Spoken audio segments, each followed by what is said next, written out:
কোটা বিরোধী আন্দোলন ছড়িয়ে পড়তে পারে সারা দেশে, দেশ অচল হয়ে পড়তে পারে বলে আশঙ্কা করা হচ্ছে। এ নিয়ে থাকছে বিস্তারিত আলোচনা। গাজায় ইসরায়েলি হামলায় লাশের সারি।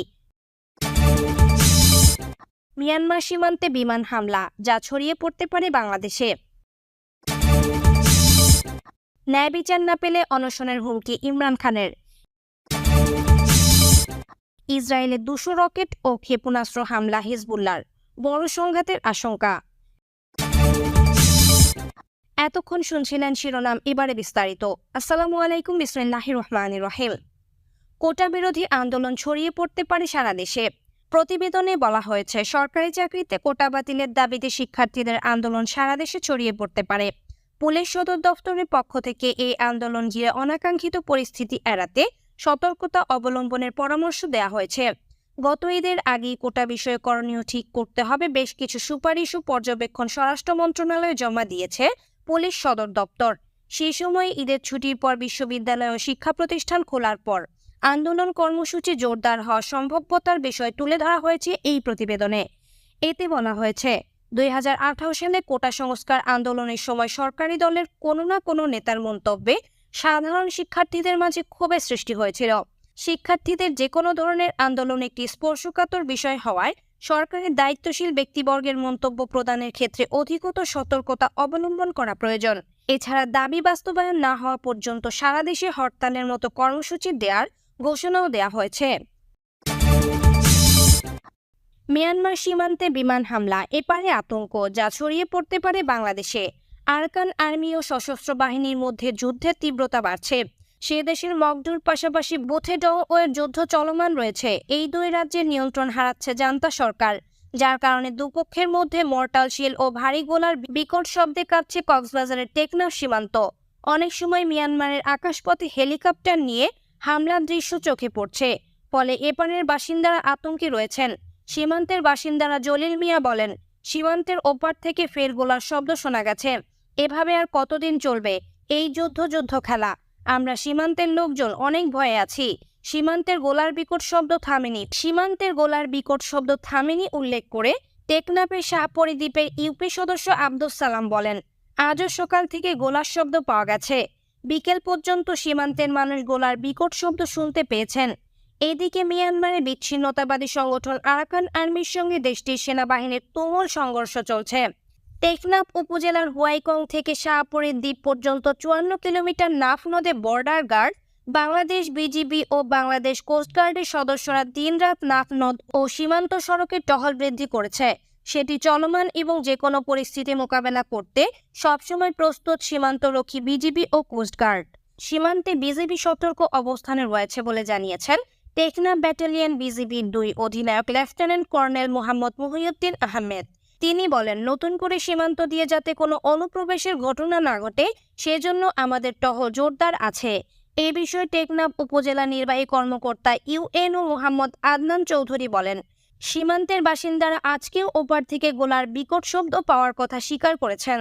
তবে আমাদের আইনশৃঙ্খলা বাহিনীর সদস্যরা যে কোনো পরিস্থিতি মোকাবেলায় প্রস্তুত আছেন।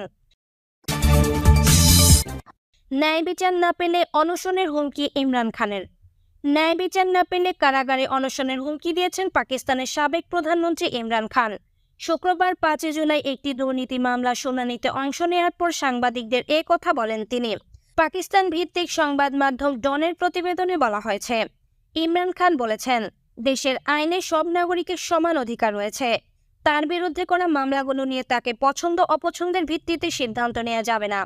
তিনি বলেন, পিটিআই এর বিরুদ্ধে করা মামলাগুলোর বিষয়ে আগেই সিদ্ধান্ত নিয়ে রেখেছেন প্রধান বিচারপতি কাজী ফয়েজ ইসা। তার উপর কোনো আস্থা নেই জানিয়ে ন্যায় বিচার পাবেন না বলে আশঙ্কা পিটিআই নেতার। রাওয়ালপিন্ডির আদিয়ালা কারাগারের বন্দী ইমরান খান অভিযোগ করেন, কারাগারটি নিয়ন্ত্রণ করছেন সামরিক বাহিনীর ঊর্ধ্বতন কর্মকর্তা। তাদের নির্দেশেই কাজ করেন কারাগার প্রধান, আর এই কারণে দলের নেতাদের সঙ্গে তাকে দেখা করতে দেওয়া হচ্ছে না। ইমরান খান বলেন, পাকিস্তানের সেনাবাহিনী যদি ভাবে এতে করে তার দল দুর্বল হবে, তাতে তারা ভুল ভাবছে, কেননা তার দলের সাধারণ মানুষের সমর্থন বেশি। তবে যদি দলের প্রতিষ্ঠাতা অনশনে যান তবে সারা দেশে অনশন শুরুর হুমকি দিয়েছেন পিটিআই কর্মীরা। ২০২২ সালে অনাস্থা ভোটের মাধ্যমে ক্ষমতাচ্যুত হন ইমরান খান। এরপর তার বিরুদ্ধে শতাধিক মামলা দেয়া হয়। এর মধ্যে কয়েকটি মামলায় তাকে সাজাও দেওয়া হয়েছে। 2023 সালের আগস্ট থেকে রাওয়ালপিন্ডির আদিয়ালা কারাগারে আছেন তিনি। গাজায় ইসরায়েলি হামলায় লাশের সারি। ফিলিস্তিনের গাজা উপত্যকায় জাতিসংঘ পরিচালিত একটি বিদ্যালয়ে হামলা চালিয়েছে ইসরায়েলি বাহিনী। এতে অন্তত 16 জন নিহত হয়েছেন। হামাস নিয়ন্ত্রিত গাজার সরাসরি তথ্য দপ্তর শনিবার এক বিবৃতিতে এ খবর জানিয়েছেন। বিবৃতিতে বলেছেন, চলমান যুদ্ধের সময় জাতিসংঘ পরিচালিত ওই বিদ্যালয়টি ফিলিস্তিন উদ্বাস্তুদের আবাসস্থল হিসেবে ব্যবহার করা হয়ে আসছিল। গাজার সরকারি তথ্য দপ্তর জানিয়েছে, গাজার মধ্যাঞ্চলের নুসেইরাত শরণার্থী শিবিরের আল জাউনি বিদ্যালয়ে এই হামলার ঘটনা ঘটেছে। এতে অন্তত 75 জন আহত হয়েছেন। প্রাণ গেছেন অন্তত 16 জনের। ফিলিস্তিনি উদ্বাস্তুদের সাময়িক আবাসস্থল হিসেবে ব্যবহৃত বিদ্যালয়টি পরিচালনা করে ফিলিস্তিনি শরণার্থীদের জন্য নিযুক্ত জাতিসংঘের ত্রাণ কর্মসংস্থা UNRWA। গত অক্টোবরে গাজা উপত্যকায় নির্বিচার হামলা শুরু করে ইসরায়েলি বাহিনী। এরপর থেকে একাধিকবার জাতিসংঘ পরিচালিত বিদ্যালয়ে হামলার ঘটনা ঘটেছে। গাজার স্বাস্থ্য কর্মকর্তাদের হিসাব অনুসারে উপত্যকা জুড়ে 7 অক্টোবর থেকে চলমান ইসরায়েলি হামলায় 38,000-এর বেশি মানুষ প্রাণ হারিয়েছে। এর বেশিরভাগ নারী ও শিশু। খাবার, পানি, চিকিৎসা সেবা, ওষুধের স্বল্পতায় চরম মানবিক সংকটের মধ্য দিয়ে দিন কাটাচ্ছেন গাজাবাসী। ইসরায়েলে 200 রকেট ও ক্ষেপণাস্ত্র হামলা হিজবুল্লাহর, বড় সংঘাতের আশঙ্কা।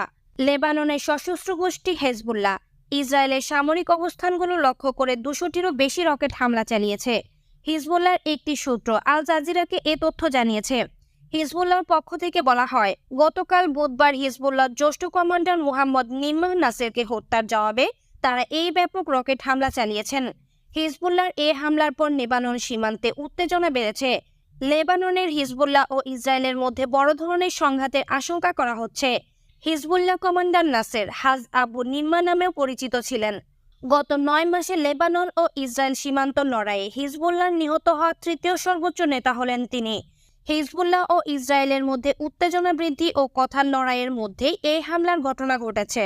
ইসরায়েলি সামরিক বাহিনীর পক্ষ থেকে বলা হয়, হিজবুল্লাহর আজিজ ইউনিটের নেতৃত্বে ছিলেন নাসের।